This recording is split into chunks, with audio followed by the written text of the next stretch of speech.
हम प्रिया झा समस्त मिथिलावासी के गोर लागि रहल छी।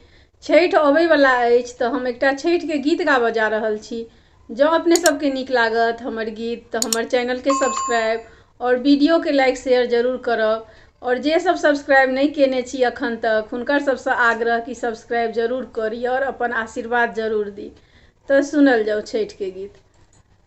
आन दिन उगै छी यौ दीनानाथ,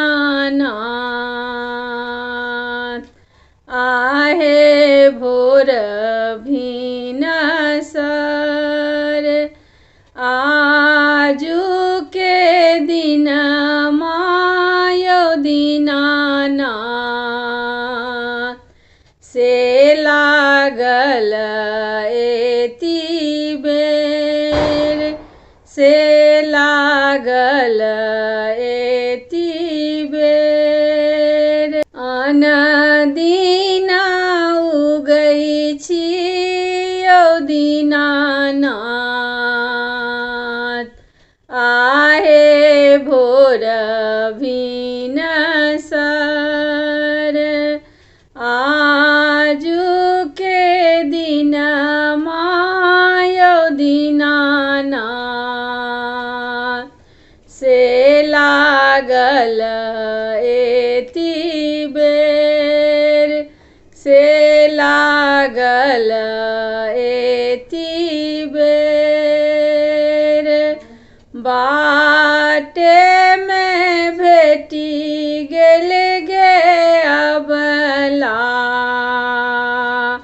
एकटा अन्हरा पुरुष, एकटा अन्हरा पुरुष, नयना दियैते गे अबला, से लागल एति बेर, से लागल एति बेर। बाटे में भेटी गेल गे अबला, एकटा बाँझिनिया, एकटा बाँझिनिया, बालक दियैते गे अबला,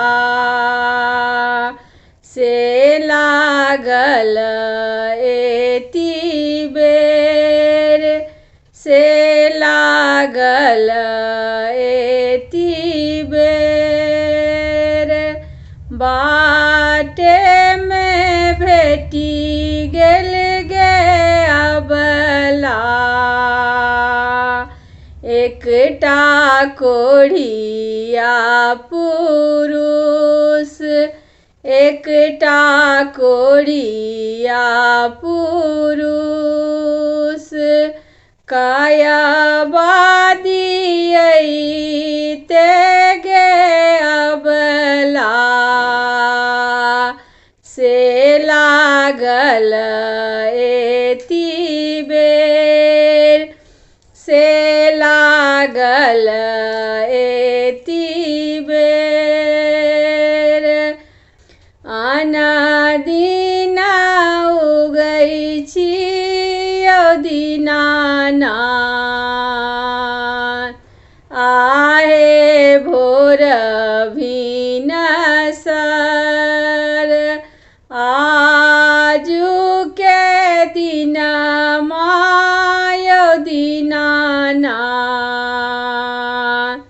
से लागल एति बेर, से लागल एति बेर, से लागल एति बेर।